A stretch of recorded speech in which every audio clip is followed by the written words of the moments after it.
Hey everyone, this is Sue with Worthwhile Ranch, and today I'm going to show you my DIY setup for growing barley fodder. I have a basement bathroom that doesn't get used very often, and it's in an unheated bathroom. It does fit 2 Costco sized wire racks, which is perfect for me because I also have a water source in here. I purchased Azure Standards whole barley animal feed to start with. I only bought 3 bags just as an experiment to see if I could make this work. I already had the wire racks and the lighting because I was experimenting with microgreens. But what I've done here is I've taken the wire rack and I've attached incandescent Christmas lights under each of the shelves.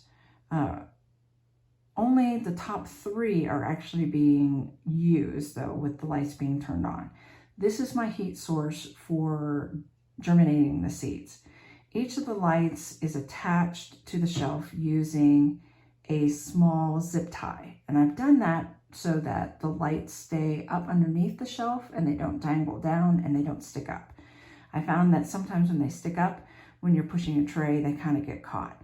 I do have plastic liners on each of the trays, but they still create little bumps and it's just not a smooth transition sometimes. And I've broken a few lights that way.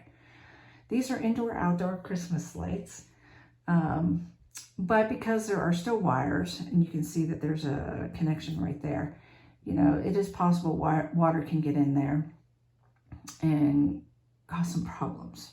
So that's why I put the extra plastic liner on top. So the first 3 rows have the incandescent Christmas lights.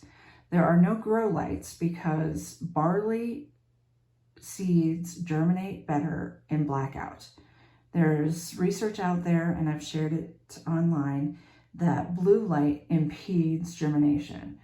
Now, out on the field, you can't do anything about it. But in this situation where you're trying to grow a very thick biscuit of barley fodder in a very short period of time, you want to maximize your conditions.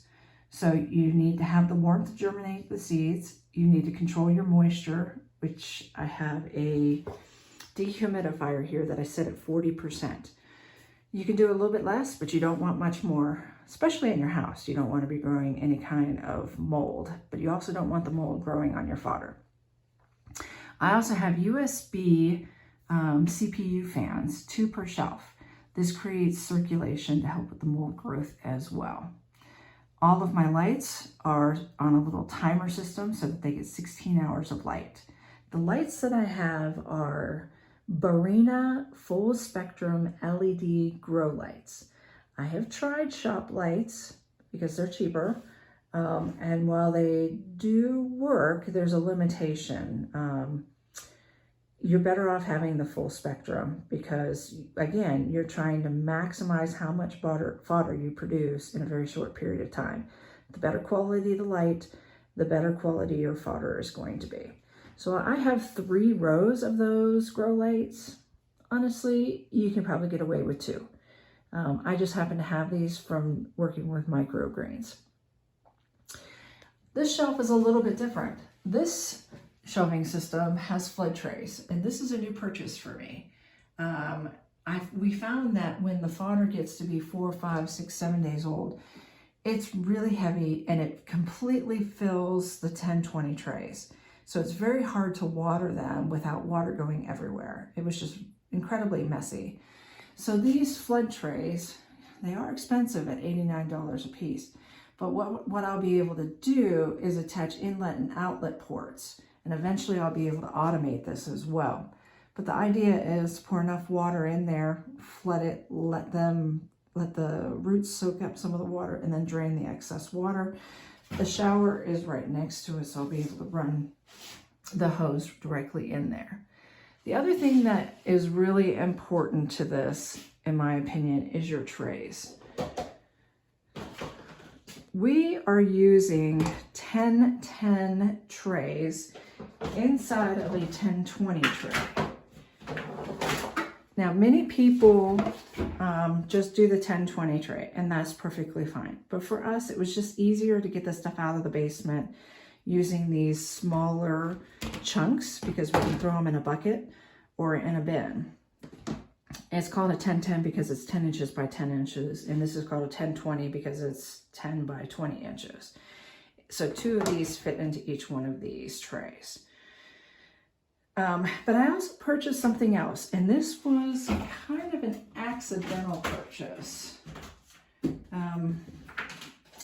I purchased these 1-inch mesh trays from Bootstrap Farmer as well. Now they do have a 2.5 that fits directly inside the 10-20 tray, but this accident was actually a good thing that happened, because what's going to happen is I can conserve water better. What I'll be able to do once my seeds are in here, in my little 10-10 trays, when it's time to water, I will take out the mesh tray, put water in here. These guys will just soak for a bit, and once they've hydrated, I will take them out, put the mesh tray back in, and put these trays on top.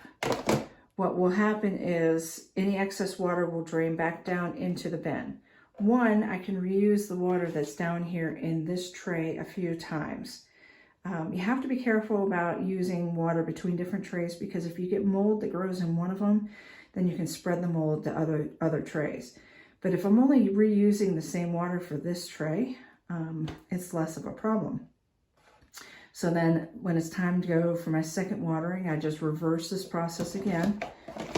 I take the mesh tray out, the water's already in here. I put these trays in, they hydrate, and then I reverse the process again at the end after they've had a few minutes to soak.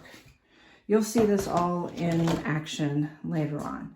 But all of these trays are purchased from Bootstrap Farmer. They are super heavy duty. This 1-10-10 tray is going to have up to 10 pounds of fodder in it. Even if you were just using 10-20 trays to grow in, some with holes and some that are solid, they are flimsy. These are not flimsy. They can handle the weight. It's not required by any means. Lots of people use the greenhouse trays, and they're fine. You might just need to double or triple up on them to give enough strength. That's totally up to you. But in my opinion, it's worth spending the money to buy the better tray. If you've got to buy trays in the first place, buy the better trays. But if you can get free ones from a greenhouse, by all means do that. But this is my system for setting up